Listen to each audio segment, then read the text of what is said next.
Feliz sábado. Antes de qualquer coisa, eu tenho que só retificar aqui o que o irmão falou. Ele disse que o Nogueira, ao falar de indicar alguém, falou que indicar alguém melhor que ele, né? É que o Nogueira é um homem misericordioso. Mas a sorte é que nós temos o mesmo Espírito Santo. E ele conduz esse momento. Por isso eu gostaria que você fechasse os seus olhos e vamos orar a ele. Querido e bondoso Deus, nosso Pai de amor e de misericórdia, que neste momento o teu Santo Espírito unja o nosso entendimento, para que ao ouvir os teus ensinamentos, nós possamos colocá-los em prática na nossa vida. Perdoa os nossos pecados e receba este nosso culto. Em nome de Jesus eu oro. Amém. Todo lugar que eu costumo chegar, que eu não conheço as pessoas, aqui é só que eu conheço, acho que o Edson Ferraz e as suas cunhadas, né? A irmã também ali, né? Nós tivemos no ECC, né? Conhecemos no Tatuapé. Eu participei com a minha esposa do ECC. Eu até pensei que era daqui desta igreja, mas depois descobri que era de uma comunidade, né? De Atibaia. Mas então eu gostaria de saber para quem eu prego nesta manhã, por isso que eu queria perguntar se tem alguém aqui espandongado hoje. Tem alguém espandongado? Hã? Espandongado, você sabe que é uma palavra que consta no nosso vocabulário português. E se você for dar uma rápida pesquisa, você vai descobrir que é quando a pessoa está assim, mal vestida, deselegante, não está combinando com o ambiente. Mas aí os nossos irmãos lá do Nordeste deram uma interpretação diferente. Eles dizem que a pessoa, quando está espandongada, é quando ela está amargurada, ela está triste e ela está derrotada. Eu não sei se aqui nesta manhã há alguém assim, mas eu quero te afirmar que depois de estar aqui e Deus viver no nosso meio, você não vai mais sair daqui espandongado. Hoje eu venho para cá acompanhado da minha família. Um momento raro da minha mãe me acompanhar numa pregação é que, como ela viaja comigo todo final de ano, neste ano ela não conseguiu viajar, porque meu irmão veio do Rio e hospedou na casa dela. Mas quando eu recebi a proposta de estar aqui uma semana com vocês, eu falei, então vou alugar algum lugar em Atibaia e aproveita e a gente passa uns dias juntos, né? Então nós alugamos um lugar aqui perto, nem conheço, mas veio na minha rede social chamado Vila Condor, que é umas casas na beira de uma represa. Não sei nem se é aqui perto, mas eu vi que era Atibaia, eu aluguei. Agora eu vou conhecer saindo daqui. E meu filho também mora aqui em Atibaia, aqui perto. Algum dia ele falou que vai estar aqui também e ele vai estar conosco nesse lugar. A minha filha também, Ana Carolina, me acompanha. Para os amigos que eram do Tatuapé, lembram que minha filha nasceu quando eu frequentava lá e ela nasceu de uma forma diferente. Ela nasceu de 5 meses de gestação com 500 gramas. Então, assim, passou 4 meses ali no hospital e nós fizemos até uma campanha que o pastor Jonas deu um nome carinhoso de grama em grama pela Ana Carolina, lá na igreja, e os irmãos oraram, e aqui está a Ana Carolina comigo aos 19 anos de idade, sem nenhuma sequela, graças a Deus, e agora nesta viagem também comemorando que ela vai começar a cursar a faculdade. Alegria de qualquer pai, né? Me acompanha a minha esposa, Dargele Martins, que amanhã estará aqui fazendo uma mensagem musical, que ela tem ainda uma coisa a mais que eu. Além dela cantar, ela prega também. Eu só, às vezes, costumo dar uma pregadinha, mas não assim do fato como o irmão Nogueira falou, tá? Por isso que eu conto com a misericórdia de vocês e o poder do Espírito Santo. A minha mãe, que me acompanha aqui, antes de conhecer a Deus assim de forma pessoal, como eu conheço hoje, e íntimo, ela me apresentou a Deus na forma do amor de uma mãe para um filho. Porque minha mãe ela tem 9 filhos, mas ela ama a cada um de uma forma particular. Hoje, ao recapitularmos a lição, nós vimos o valor que temos para Deus, não é isso? E cada filho reconhece hoje o valor que tem pela nossa mãe. Tanto que uns até queriam ser filho único, para ter a mãe só para ele. Mas agora eu invejo meus irmãos de estar com ela aqui durante alguns dias. Abra sua Bíblia. No livro de Atos, no capítulo 11. E eu quero dizer a você o seguinte, irmãos. Até terça-feira, eu vou estar vindo aqui de forma tranquila, porque eu vou estar hospedado por aqui. Mas quarta, quinta e sexta, eu vou ter que trabalhar em São Paulo, vir do trabalho e voltar. Então vou ter que fazer um sacrifíciozinho, né? E assim, como eu nasci numa casa que era cheia, porque era a mãe, o pai e 9 filhos. Eu gosto de casa cheia. E Deus também se alegra. E eu não sei se você fez um propósito para estar aqui durante esta semana. Porque uma semana de oração, ela só tem valor se você entrega um propósito nela. E eu não sei qual o seu propósito que você fez para estar aqui. Nem sei se você vai estar aqui a semana inteira. Porque hoje eu frequento uma igreja, eu logo mais vou dizer aonde que é, que os irmãos lá não têm o costume de ir na semana de oração. Eu não sei se é o caso de vocês aqui. Vocês costumam vir a semana inteira? Oxe. Sincero, hein? Então, peraí. Sabendo dessa informação, que além de pode ter alguém espandongado no nosso meio, pode ter alguém que não venha na semana. Então, eu tenho que contar com algumas coisas. A primeira delas é a que você, particularmente, entregou como eu um propósito de estar aqui essa semana. E aí você vai vir por esse propósito. A segunda eu conto com o Espírito Santo te convencendo. Porque é Ele que nos convence. Então que Ele te convença a estar aqui. Porque um milagre pode acontecer. E aquilo que falta para você se entregar de forma íntima e pessoal para Jesus, pode ser que esteja presente naquele dia que você não vem. Então faça força de vir. E o terceiro, eu vou contar com minha parte humana de argumentar para que você venha. Então no final eu vou perguntar quem vai vir, tá bom? Pode ser assim? Para mim saber se eu vou estar aqui. Porque uma coisa eu digo para vocês, eu não sou carente. Eu sou alguém muito mimado, que minha mãe está aqui e me mimou. Talvez eu sou um dos filhos mais mimados. Então, do mesmo jeito que eu sou mimado, eu gosto também de mimar. Então, eu gosto que as pessoas fiquem e eu gosto de frequentar com casa cheia. Agora, abra sua Bíblia. Eu não sei se você andando por aí, sem dizer para alguém que você era cristão, alguém já te cumprimentou com a paz do nosso Senhor Jesus Cristo, reconhecendo que você é um cristão. Já aconteceu isso? Ele viu naquele momento a glória de Deus refletindo sobre o seu caráter. E isso é muito bom.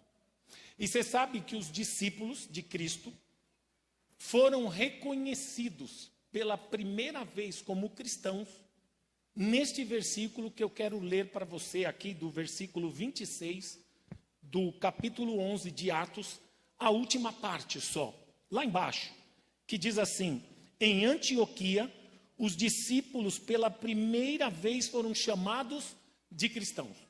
Cristão quer dizer pequeno Cristo, seguidor de Cristo. E eles foram reconhecidos como cristão porque eles tinham 5 características que um cristão deve ter, que eu quero conversar com você durante esta semana inteira.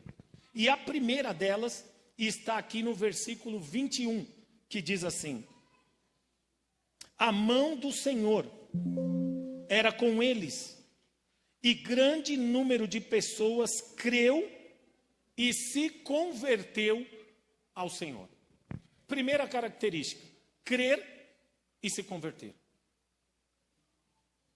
Não basta só crer, porque crer até os demônios creem.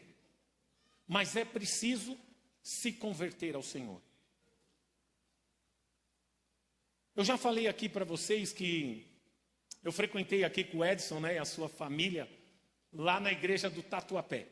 Eu já passei por algumas igrejas a convites de pastores ou de amigos para ajudar na parte evangelística da igreja.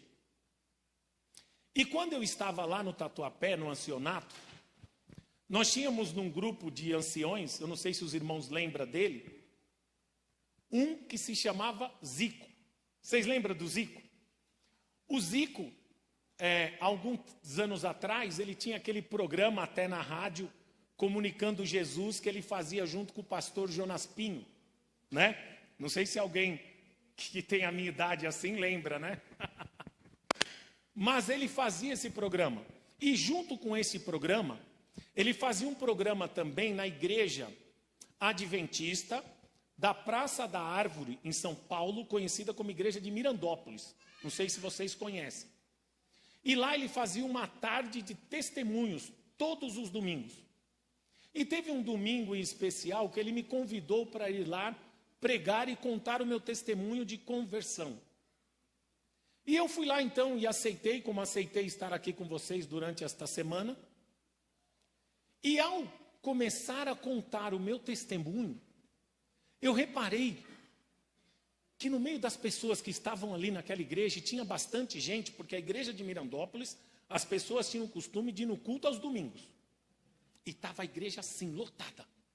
Mas dentro daquela igreja, havia uma irmã que estava chorando desesperadamente. Ao ponto de até que eu que estava ali na frente pregando, estava incomodado. E eu olhava e falava, o que aquela irmã tanto chora? Mas ao terminar o culto, eu não sei se é o costume daqui, o pregador ficar na porta despedindo os irmãos. E eu fui então lá, naquele domingo, à porta, e quando a irmã passou, antes de eu perguntar para ela o porquê da emoção, ela veio até mim e falou, eu posso conversar com você 5 minutos? Eu falei, pode. Ela falou, olha, eu sou membro aqui desta igreja, e eu quero te dizer uma coisa, eu tenho um irmão meu que está preso, condenado por um assalto que praticou, e ele está preso na penitenciária de Valparaíso, no interior de São Paulo, divisa com o Mato Grosso, lá para aqueles lados. E sabe aquele momento do banho de sol, onde solta os presos para caminhar e tomar um pouco de sol? Ele cometeu algo que ofendeu os outros presos que estavam lá. E um dos presos, que era líder de uma facção, tinha dito para ele naquela sexta-feira que quando abrisse o banho de sol na segunda, iria matá-lo. Então ele conseguiu um telefone celular escondido e ligou para a irmã, a Renata Monzi, e falou, irmã, procura um jeito de me tirar daqui. Porque na segunda-feira, quando abrir o banho de sol, eles vão me matar e vão mesmo, eu já estou jurado de morte. E ela, como uma boa cristã, resolveu entregar esse propósito aos pés de Cristo. O dilema da vida dela e do irmão, ela levou naquele domingo e entregou. E ela chorava desesperadamente, porque em algum momento do meu testemunho, eu disse que eu poderia ajudá-la. E ao despedir, ela pediu, você pode me ajudar? Eu falei, posso. Eu tenho certeza que eu estou aqui, pregando neste dia, porque Deus queria que eu te ajudasse. E eu podia ajudar ela. Então ela me deu um pedaço de papel e escreveu o nome dela, Renata Monzi, e colocou o endereço e o telefone. E eu, diferente de hoje, eu carregava naquela época uma pasta, e eu fui lá e coloquei este bilhete dela, e quando eu chegasse em casa, eu iria ligar para ela. Mas, como neste dia agora, eu estou com fome. Eu queria saber o horário que termina o culto aqui. Qual que é o horário? Porque lá na minha igreja, a gente começa a escola sabatina às 9h30. Então eu termino mais tarde. Então eu estou meio com o meu fuso horário diferente do de vocês. Aqui vocês costumam terminar que horas? 11h30? Hã? Dos 11h30 ao meio-dia? Então, beleza, vou ser breve, tá? Porque eu também estou com fome e eu quero almoçar. Mas naquela noite eu também estava com fome naquele domingo. Então, eu saí da igreja e como era em Mirandópolis, na Zona Sul, e eu morava na Zona Leste, perto do Tatuapé, ia demorar para chegar em casa, eu resolvi parar no caminho e fazer um lanche. E ali fazendo, comi, quando cheguei em casa com sono, encostei no meu sofá e dormi. E acordei no outro dia. Sabe o que eu fiz? Não liguei para a irmã porque nem lembrei dela. E passou uma semana, 2, 3 semanas. E eu não sei se vocês lembram. Nesta época, o pastor lá da igreja do Tatuapé era o Delmiro Storck. Lembra? E ele tinha saído, depois de 6 meses deste ocorrido, e veio o pastor Jonas Pinho. Vocês conhecem o pastor Jonas Pinho? Foi o pastor Jonas Pinho e assumiu. Então, o pastor Jonas Pinho, ele vendo a igreja que estava começando a ministrar, ele reparou uma coisa, que aos domingos, a igreja do Tatuapé, que era uma igreja naquele tempo que tinha bastante membros, né? Tinha acho que mais do que aqui hoje, ou mais ou menos, né, ali. Ele reparou que aos domingos só tinha umas 10 pessoas. E ele ficou preocupado, porque como uma igreja de mais de 300 membros, pode aos domingos só ter 5, 10 pessoas. Eu não sei se é o caso daqui, né? Não é não, né? Porque me falaram ali atrás que vocês vêm no domingo na igreja, né? Alguém gritou que não, mas eu pela fé quero achar que no domingo vocês vão estar aqui amanhã.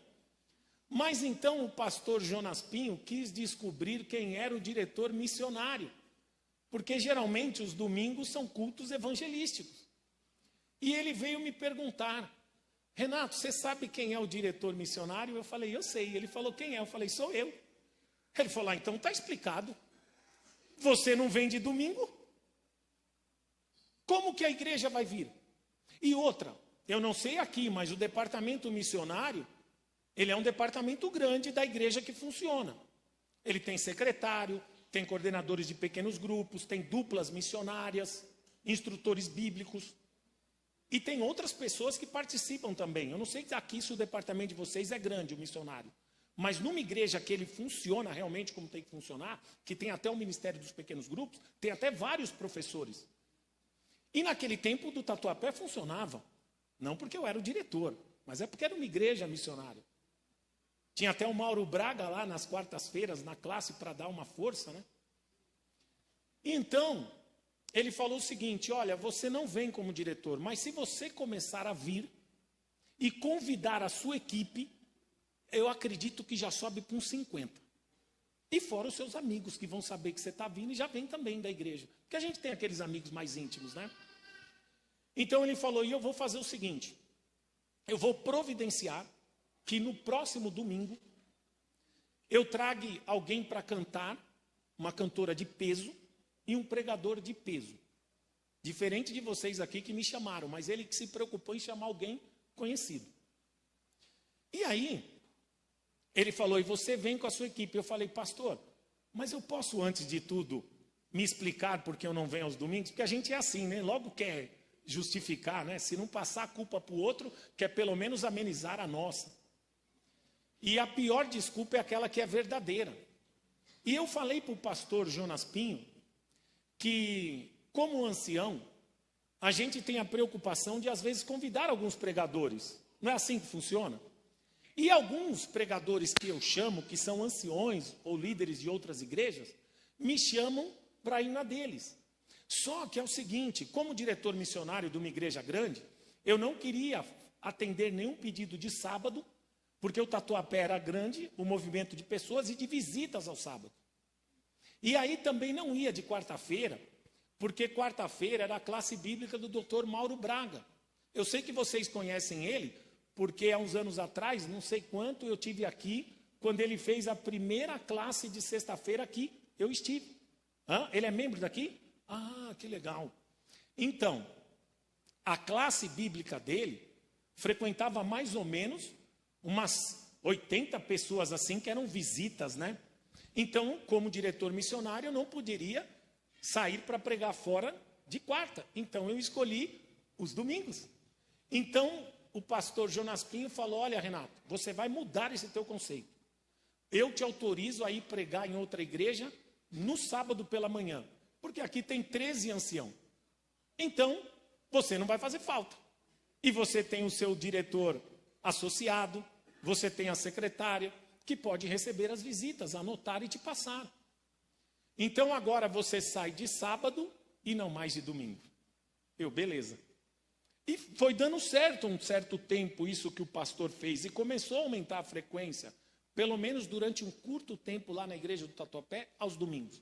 Porque os irmãos eram costumes ir lá de sábado e de quarta, que era a classe bíblica.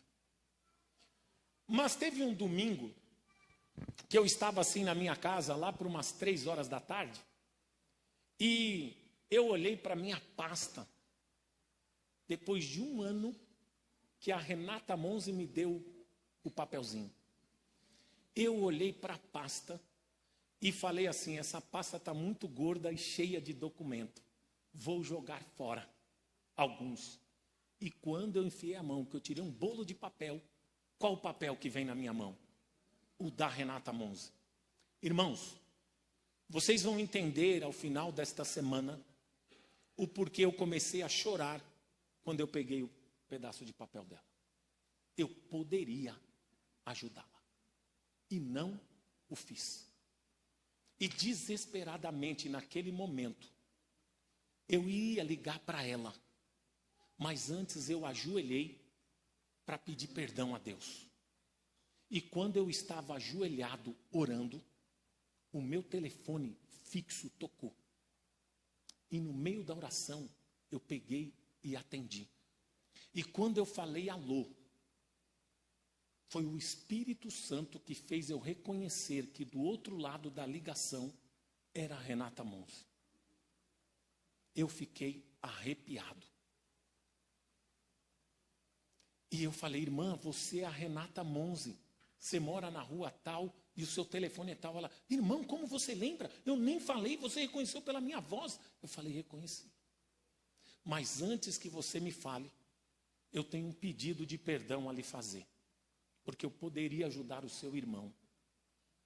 Ela, não esquenta a cabeça, irmão. Meu irmão tinha um pedido de liberdade condicional, trafegando pela justiça. E foi cumprido. O juiz deu a liberdade dele na sexta-feira à tarde. E a cadeia não quis executar na sexta e executou na segunda de manhãzinha, antes de abrir o banho do sol, ele foi de liberdade condicional. Eu falei, louvado seja Deus. Então, irmã, no que eu posso ajudá-la? Ela falou, Renato, agora eu não estou mais na igreja de Mirandópolis. Agora eu estou na igreja da saúde, que é uma igreja nipo brasileira, porque tem muitos japoneses lá e descendentes. Então, eu vou começar, daqui um mês, um programa especial de domingos evangelísticos na igreja, e eu queria convidar o irmão a abrir esse projeto. Eu falei, não posso, estou proibido pelo pastor, né? Mas, confiando na misericórdia, e que eu sabia que era um chamado do Espírito Santo, porque não tem como suspeitar, quando o irmão me ligou aqui, para vir aqui pregar para vocês, de bate pronto eu já aceitei, porque meu filho mora aqui em Atibaia e eu gosto dessa cidade. Segundo lugar, porque eu sabia que o Edson e alguns amigos frequentavam também, falei, vou lá. E em terceiro, porque eu sabia que alguma coisa Deus queria que eu tivesse aqui. Como você está aqui, não à toa. Mas eu aceitei o da irmã porque eu reconheci que era uma oportunidade que o Espírito Santo estava me dando de me redimir. E eu falei, olha, eu vou aquele dia para a igreja atento. Se alguém me pedir alguma coisa, eu vou atender. Se eu precisar, eu vou amarrar um laço na minha mão. Aperto o cadastro do sapato, mas quando chegar em casa eu ajudo a pessoa. Não vou perder essa oportunidade. Você sabe, irmãos, eu me preocupei durante aquela semana em entrar num trabalho de jejum e oração por esses domingos na igreja. Mas a irmã me falou uma coisa que me despertou uma vontade ainda mais de ir lá. Porque no Tatuapé, às vezes, ia alguns pastores internacionais e tinha um intérprete. E uma vez foi um pastor lá, dos Estados Unidos, que o Mauro convidou, e foi aquele pastor, o Valdecir, para fazer um intérprete. Eu achei tão bonito aquilo. E a irmã falou, olha, irmão, você vai ter que pregar aqui com um intérprete. Eu falei, oh, legal, já lembrei daquela experiência, falei, vou viver essa, né? Fui todo ansioso para o dia. E eu convidei até um casal de amigos que tinha lá na igreja de Tatuapé, que eram 2 irmãos, o Kleber e a Kelly, os filhos da Rose. E convidei eles para fazer uma mensagem musical. E a irmã falou, olha irmão, você vem que vai estar tudo certo aqui no dia. Então peguei os meus amigos e me dirigi para a igreja feliz, esperando qual seria a missão que o Senhor ia me passar.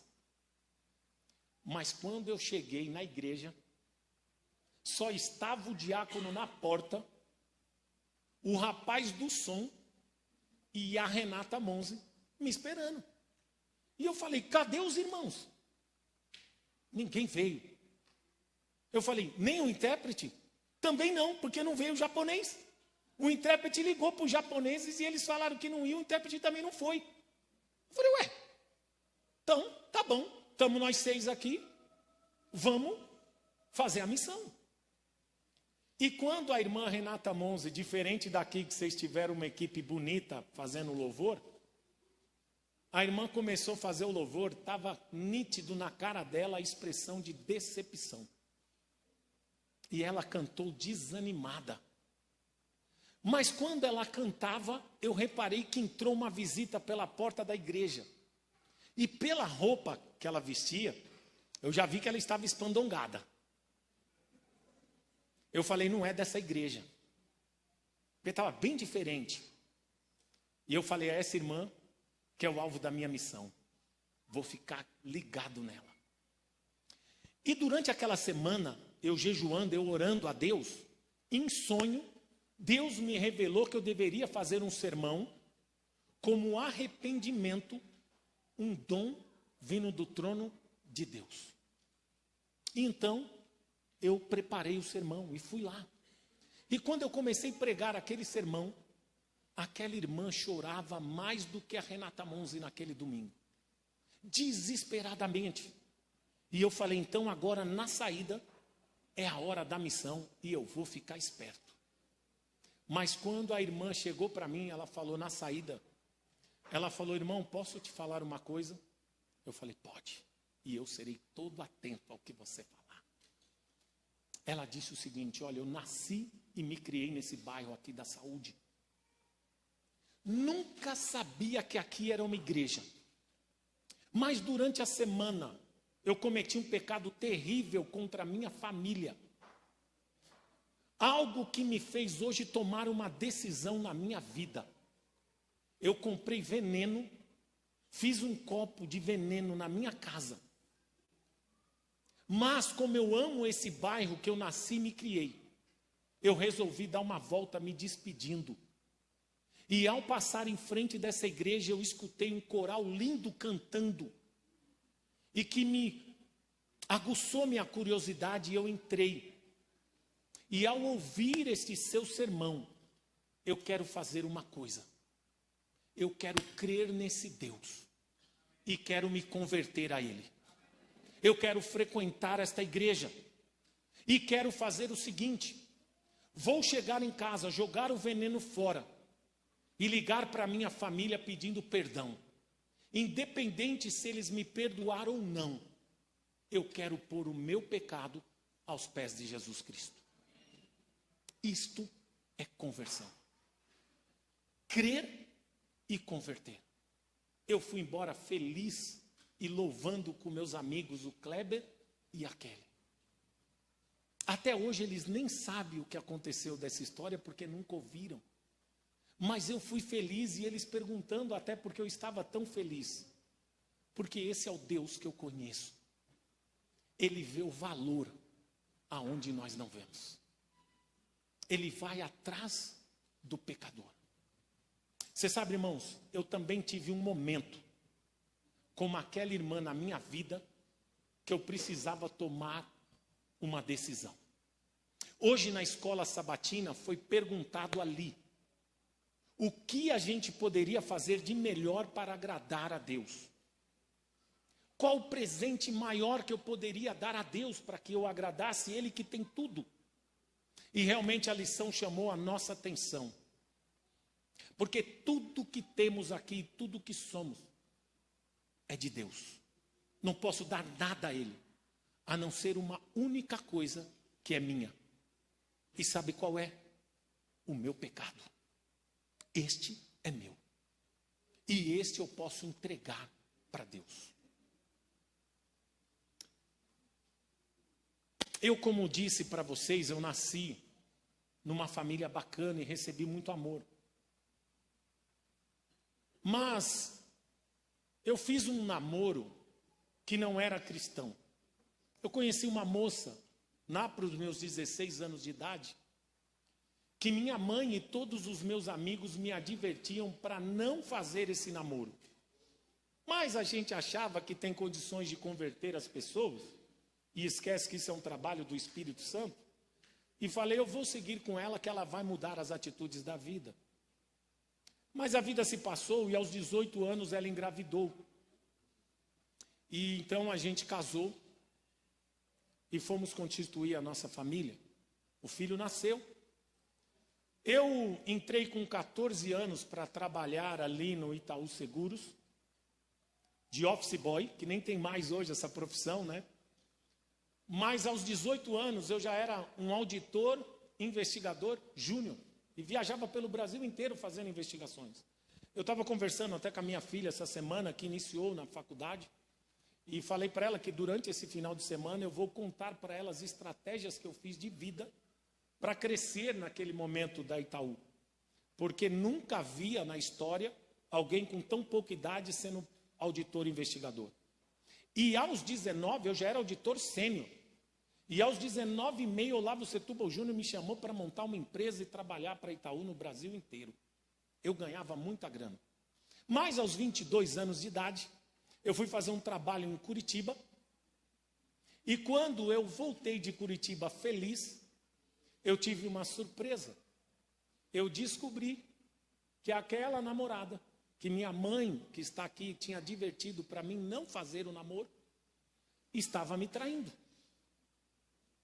E eu com raiva daquilo tudo, num dia no carro, numa discussão, e eu quero poupar vocês desse processo, mas eu nervoso e armado, porque eu era um investigador, ela me confessou tudo e eu nervoso descarreguei o meu revólver em cima dela.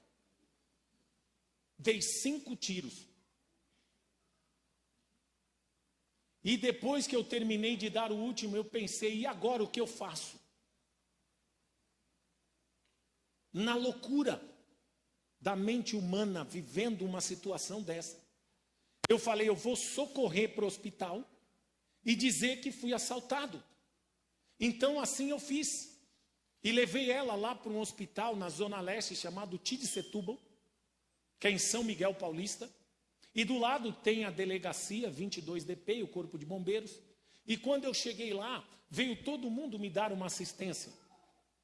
Só que me conduziram ao batalhão enquanto levaram ela para o centro cirúrgico. Que a médica pôs aquele estetoscópio, é isso? Pôs e escutou e já correu com ela para o centro cirúrgico. E me levaram para o batalhão para descrever os bandidos. E eu tinha feito uma investigação na cidade de Araras e eu desmantelei uma quadrilha que fraudava a seguradora. E o líder daquela quadrilha, um alemão grandão, invocado, com uma cicatriz no rosto, disse que iria me encontrar e me matar. Só que os nossos carros eram todos frios, cedidos pela polícia, e o nosso prontuário de trabalho ficava com a presidência, não ficava no RH. Então ninguém teria acesso, não teria como me achar, a não ser que me seguisse. E eu ficava muito esperto. Mas ele prometeu que ia me achar e ia me matar. Então, quando os policiais perguntaram a descrição do ladrão, eu descrevi ele. Não porque eu queria que encontrasse ele e matasse, mas porque eu queria ser fiel quando eu fosse chamado para fazer um retrato falado. As características estariam bem claras na minha mente. E então a imprensa chegou naquele dia, a Globo, o jornal sensacionalista daquela época era o Aqui Agora, do SBT, onde tinha o Gil Gomes, lembra? Que fazia as reportagens. O Gil Gomes, inclusive, era o meu concorrente, porque ele também tinha firma de investigação de seguros. E o delegado que estava de plantão na 22, que atendeu o caso, trabalhava numa firma de um amigo meu e juntos já fizemos um trabalho. Então ele tratou realmente como eu fui vítima de um assalto. Só que tentamos ligar para a família, minha e dela, para avisar os parentes, para irem lá me dar um apoio moral. E conseguimos falar com a minha família, mas tentando falar com a família dela, não conseguimos. Então, um policial, reconhecendo que o tio dela era sargento naquele batalhão, falou: ah, você namora a sobrinha do Valdir, você é casado com ela? Eu falei: sou, que eu já tinha ido numa casa, numa festa dele. Ele falou: entra no meu carro particular e eu vou te levar lá para avisar a família. Então, quando chegamos lá, um por telefone já tinha conseguido avisar a família. E quando chegou, ele me trouxe de volta, e quando eu entrei no batalhão, aquele policial que estava atendendo saltou feliz em minha direção e falou: você é um marido de sorte, salvaram sua esposa e ela está viva. Não, gente, vocês riem? Não é para rir, a situação é desesperadora, eu estava desesperado. Eu ia ser preso, o risco de eu ser preso. Aí eu pensei comigo. A gente vê muito filme, só tinha 22 anos de idade, minha mente voava. Falei: eu vou entrar então no hospital escondido, e se ela estiver viva eu vou terminar de matar. E quando eu voltei lá no hospital, sem ninguém ver, já estava a imprensa. E como estava a imprensa, todo mundo olhando os repórteres, olhando o Gil Gomes, ali, eu desviei e entrei no centro cirúrgico. E, irmão, sabe que eu tive a capacidade de fazer naquele momento? Vocês sabem o que eu fiz? Uma mente distante do Senhor, que não era convertida. Sabe o que eu tive capacidade de fazer? Você quer saber? Aí entra a minha parte humana. Eu vou contar amanhã. Se você quiser saber, você vem amanhã. Porque eu não quero vir aqui e contar para 5 pessoas. Nem para 3, como eu fui lá naquele dia. E amanhã nós vamos estudar a segunda característica de um verdadeiro cristão. Mas hoje, criançada, qual é a primeira característica que eu tenho que gravar? Fala com força. Converter. Porque eu não posso só crer. Eu tenho que me converter. E em algum momento, a misericórdia de Deus me encontrou e eu abracei esse chamado e me converti. Por isso que hoje eu estou habilitado de estar aqui com vocês. E eu vou contar qual foi esse momento. Pode ser amanhã, mas também eu posso guardar o segredo e contar só no outro dia. Mas o irmão, para finalizar, disse para vocês que iria sortear aqui esta meditação. Eu não sei quantos tiveram oportunidade já de adquirir. Mas se você não adquiriu esta, eu digo adquira. Porque antes desta, eu tinha como minha meditação da vida a encontro com Deus do Amin Rodor. Mas ao começar a lê-la, eu falei: eu acho que essa vai substituir a do Amin Rodor, eu não sei.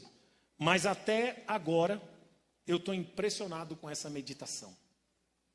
E eu queria ler uma coisa que no meu culto familiar pela manhã com a minha esposa, para encerrar no dia 14 de janeiro, eu li naquela manhã. O título é: O Problema é o Outro. O verso está em Lucas 6,41. Porque você vê o cisco no olho do teu irmão, mas não repara na trava que está no seu próprio olho. E no corpo ele diz assim, nos últimos parágrafos, e eu quero ler para encerrar com vocês isso. De fato, existem crentes que se acomodam em seus próprios erros ao verem gente pior que eles. Enganam-se ao pensar que não serão condenados porque acreditam que Deus tenha crimes mais graves com os quais lidar. Até em questões comuns são perfeitos em culpar os outros. O Uber estava muito devagar em vez de admitirem um atraso. Ou o forno não funcionou bem em vista de reconhecerem que esqueceram jantar no fogo?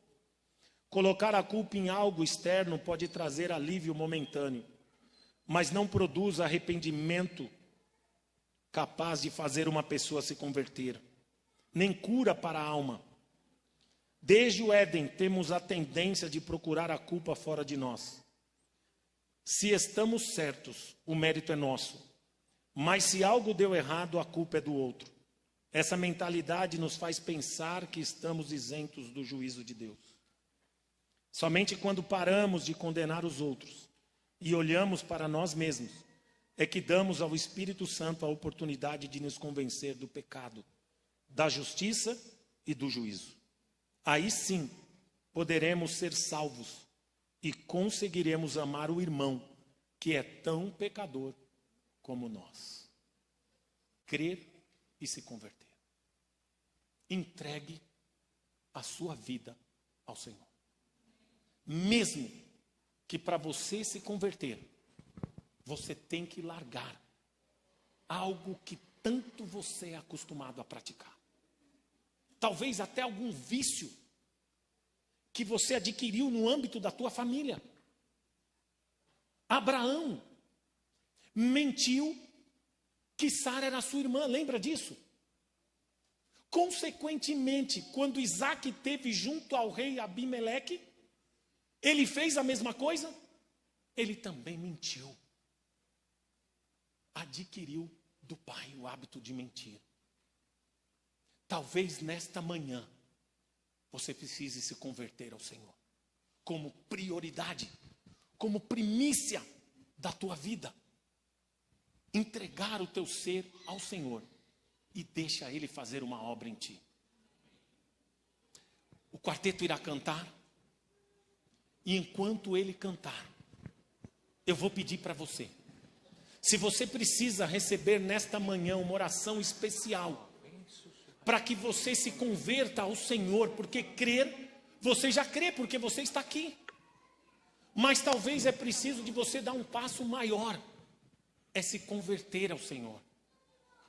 E se você precisa disso, eu queria que a qualquer momento que eles estiverem cantando, talvez esse pode ser até o propósito que você entregue durante esta semana.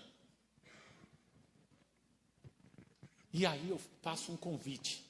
Você fique de pé. Mas não fique porque o seu irmão do lado ficou. Converse com Deus. Porque eu tenho algo aqui em mim que eu também preciso me converter. E eu entreguei no propósito desta semana. Mesmo estando na casa do Senhor. Nós estudamos na lição da escola sabatina que aquele filho mais velho que estava em casa não admitiu a volta do filho que se encontrou. Talvez você precise de algo a mais hoje no seu caminhar com Deus, para que sua conversão seja genuína. E se for isso, a qualquer momento que você ficar de pé, no final eu vou orar por você.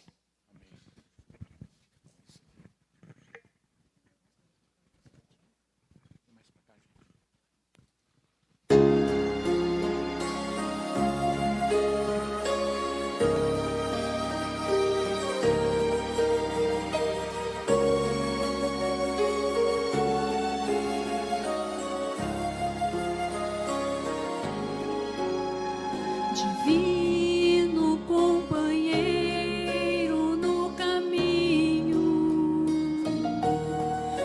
tua presença sinto logo ao transitar.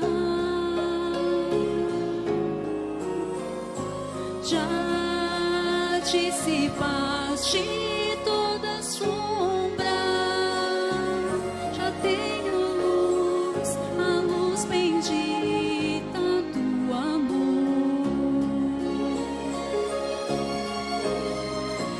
Fica, Senhor, fica comigo. Tens meu coração para pousar. Faz em mim morada eternamente. Fica, Senhor, fica, Senhor.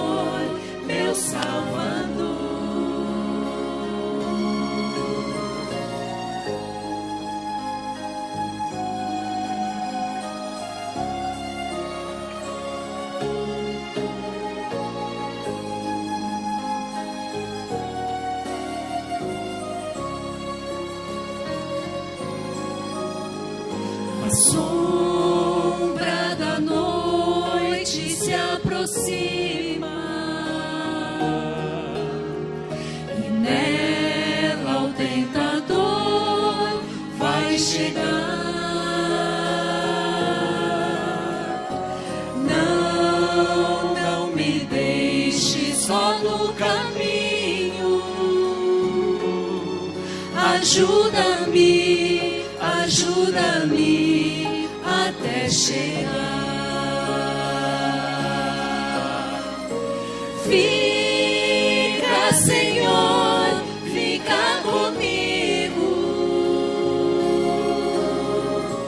Preenche meu coração para pousar.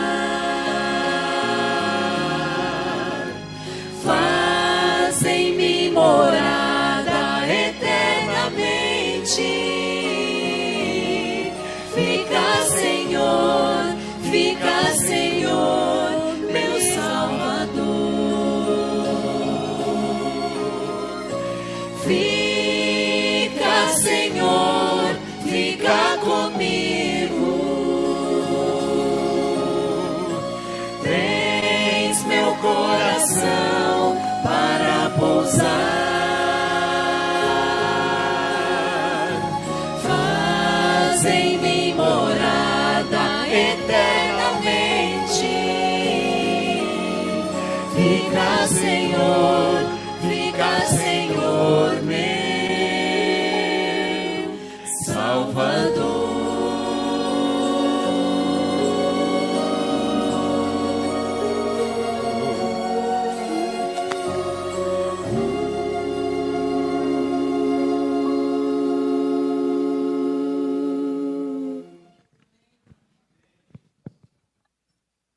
Querido e bondoso Deus, nosso Pai de amor e de misericórdia, nos despeça nesta manhã com a tua paz. Amém. Mas, se há alguém aqui como eu, precisando do Espírito Santo para se converter genuinamente para ti, se há alguém que precisa vencer algum vício, se há alguém que precisa vencer algo adquirido, que o teu poder faça um milagre nesta manhã na vida dessa pessoa. Amém. Que nós possamos entregar os nossos propósitos diante do teu trono nesta semana. Amém. E que ao final testemunhos surjam de bênção pura vinda do céu. Amém, Senhor.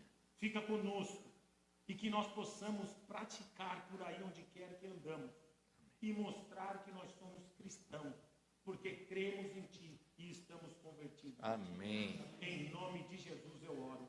Amém. Amém. Vamos cantar para a saída uma música nova também, enquanto o Renato